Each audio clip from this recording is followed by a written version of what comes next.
अजामिल की कथा हिंदू धर्म के पुराणों, विशेष रूप से श्रीमद् भागवत महापुराण में वर्णित एक प्रेरणादायक कहानी है। यह कथा हमें यह सिखाती है कि भगवान का नाम स्मरण किसी भी रूप में किया जाए, वह व्यक्ति को पापों से मुक्त कर सकता है और मोक्ष प्रदान कर सकता है। अजामिल का प्रारंभिक जीवन प्राचीन काल में कंजीपुर नामक स्थान पर अजामिल नामक एक ब्राह्मण रहता था। वह अत्यंत धार्मिक, वेदों और शास्त्रों का झाता तथा अपने माता पिता का सेवक था। वह सरल, सत्यवादी और कर्तव्यपरायण था। उसकी पत्नी भी धर्मपरायण थी और उनके जीवन में सुख शांति थी। अजामिल अपने जीवनयापन के लिए यज्ञ, पूजा पाठ, मंत्र जप और दान आदि धार्मिक कार्य करता था। वह पूर्णतः धर्म के मार्ग पर चल रहा था और उसे मोक्ष प्राप्त करने की इच्छा थी। अजामिल का पतन एक दिन जब अजामिल जंगल से लकड़ियां लेने गया तो उसने वहां एक वेश्या को एक व्यक्ति के साथ आपत्तिजनक स्थिति में देखा।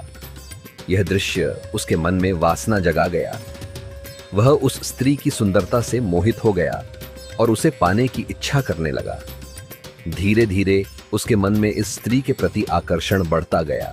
वह अपने माता पिता, पत्नी और धार्मिक कार्यों को भूलकर उस वेश्या के पास जाने लगा। अंततः उसने अपने धर्म पत्नी को छोड़कर उस वेश्या के साथ रहना शुरू कर दिया।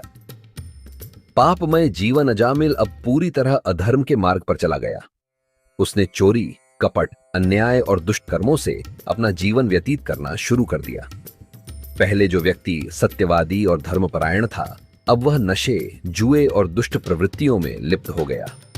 वेश्या से उसकी कई संतानें हुईं और उसने अपने सबसे छोटे पुत्र का नाम नारायण रखा। हालांकि वह पापमय जीवन जी रहा था, लेकिन अपने छोटे पुत्र से उसे अत्यधिक स्नेह था।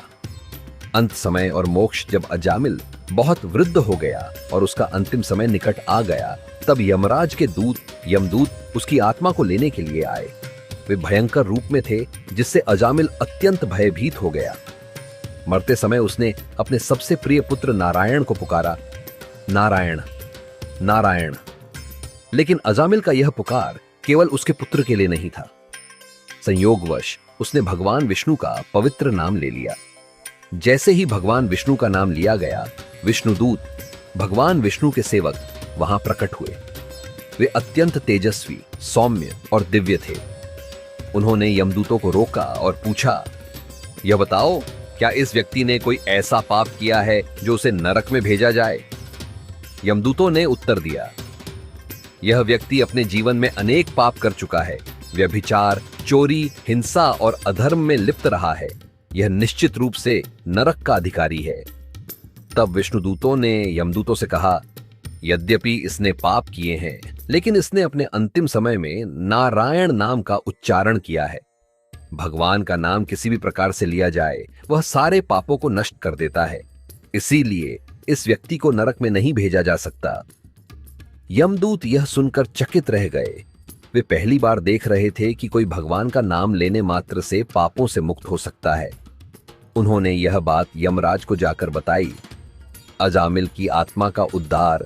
विष्णुदूतों ने अजामिल को समझाया कि उसे भगवान के नाम का सच्चे मन से स्मरण करना चाहिए और अपने पापों के लिए प्रायश्चित करना चाहिए। यह सुनकर अजामिल की चेतना जागृत हो गई। उसने अपने पापमय जीवन पर गहरा पश्चाताप किया। अजामिल ने तुरंत अपना गृह त्याग दिया और गंगा तट पर जाकर ध्यान, तपस्या और भगवान का स्मरण करना शुरू कर दिया। कुछ समय बाद जब उसका पुनः मृत्यु समय आया, तो इस बार भगवान के दूत उसे लेने आए और उसे वैकुंठ धाम ले गए। कथा का संदेश एक, भगवान का नाम अत्यंत शक्तिशाली है। चाहे वह किसी भी स्थिति में लिया जाए, वह व्यक्ति को पापों से मुक्त कर सकता है। प्रायश्चित और भक्ति से मोक्ष संभव है।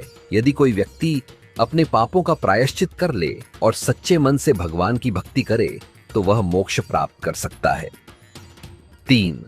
अंतिम समय में भगवान का स्मरण उद्धार कर सकता है। यदि मृत्यु के समय भगवान का नाम लिया जाए, तो व्यक्ति को नरक नहीं भोगना पड़ता और वह परम धाम को प्राप्त करता है।